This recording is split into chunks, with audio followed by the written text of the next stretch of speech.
It's that wonderful time of year when all the candy goes on sale, and everything from coffee to dog food is pumpkin-flavored. This is not a full episode. The next full episode will be arriving right on schedule. This is just an extra Halloween bonus, because I love Halloween, and it's been a minute since I've been able to throw something extra your way. So, happy Halloween! If you're a patron, then you got access to this a week early, so happy pre-Halloween. Speaking of patrons, huge shout out to my newest, Jason and Rob.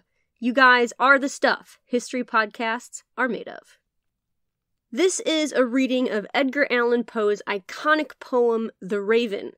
First published in 1845, this dark and melodramatic work made Poe popular even in his own day. And it's stuck around for the last 176 years because it's that good. And it still invokes the dark, macabre aspects of literary horror that we all can't help but crave, especially this time of year.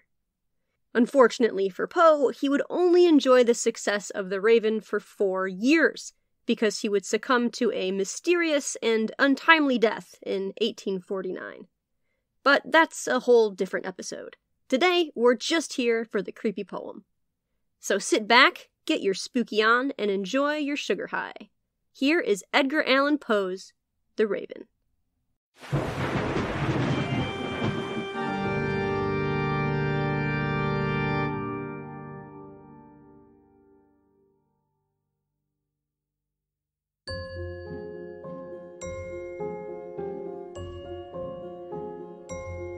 Once upon a midnight dreary, while I pondered, weak and weary, over many a quaint and curious volume of forgotten lore, while I nodded, nearly napping, suddenly there came a tapping, as of someone gently rapping at my chamber door.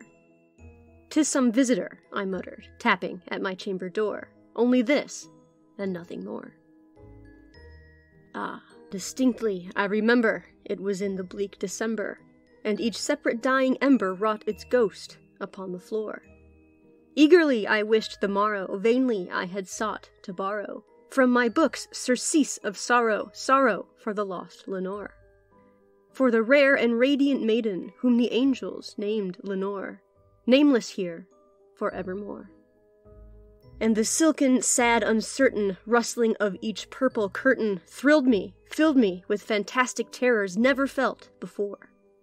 So that now, to still the beating of my heart, I stood repeating, "'Tis some visitor entreating entrance at my chamber door. Some late visitor entreating entrance at my chamber door. This is it, and nothing more." Presently my soul grew stronger, hesitating then no longer. "Sir," said I, "or madam, truly your forgiveness I implore. But the fact is I was napping, and so gently you came rapping, and so faintly you came tapping at my chamber door, that I scarce was sure I heard you. Here I opened wide the door." Darkness there, and nothing more.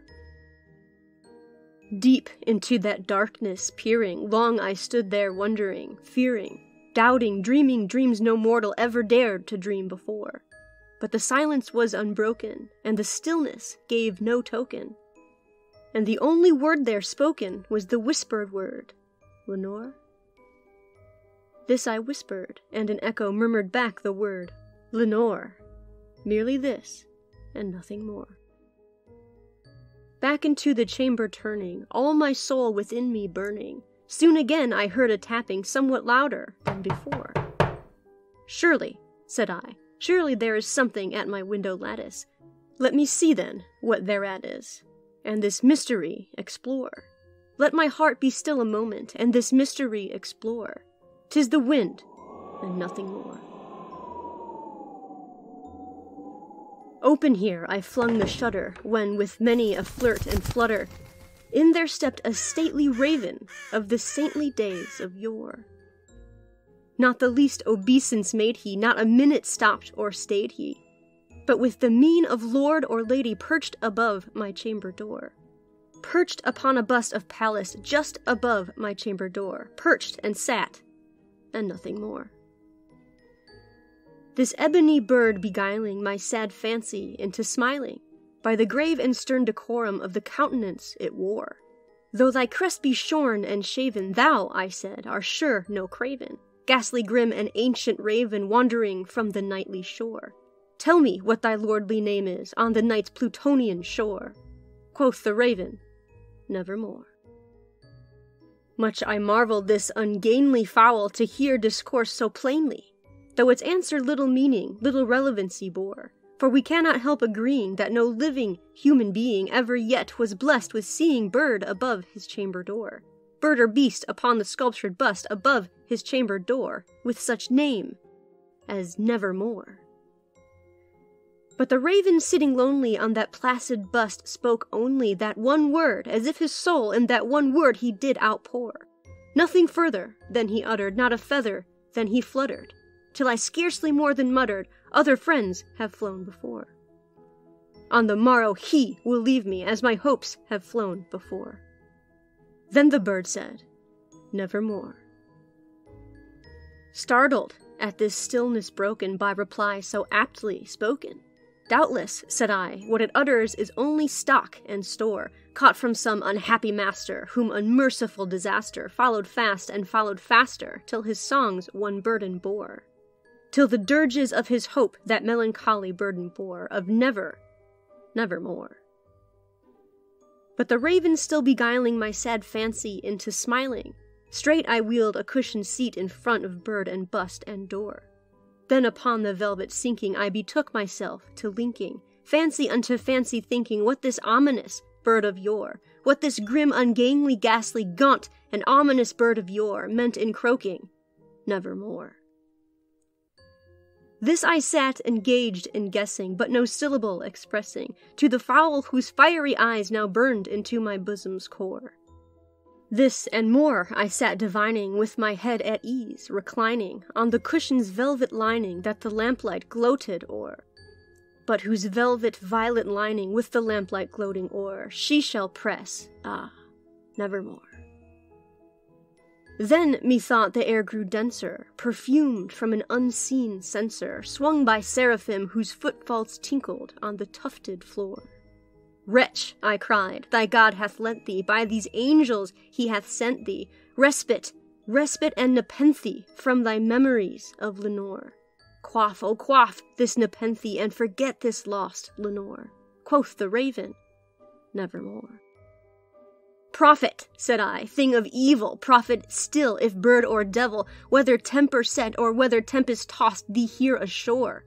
Desolate, yet all undaunted, on this desert land enchanted, on this home by horror haunted, tell me truly, I implore, is there balm in Gilead? Tell me, I implore, quoth the raven, nevermore.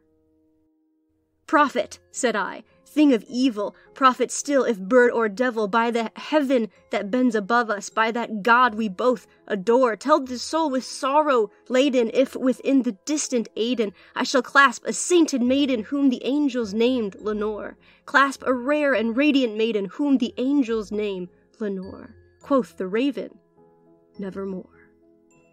Be that word or sign in parting, bird or friend, I shrieked, upstarting. Get thee back into the tempest and the night Plutonian shore. Leave no black plume as a token of that lie thy soul has spoken. Leave my loneliness unbroken. Quit the bust above my door. Take thy beak from out my heart, and take thy form from off my door. Quoth the raven, nevermore. And the raven, never flitting, still is sitting on the pallid bust of Pallas just above my chamber door. And his eyes have all the seeming of a demon's that is dreaming, and the lamplight o'er him streaming throws his shadow on the floor, and my soul from out that shadow that lies floating on the floor shall be lifted nevermore.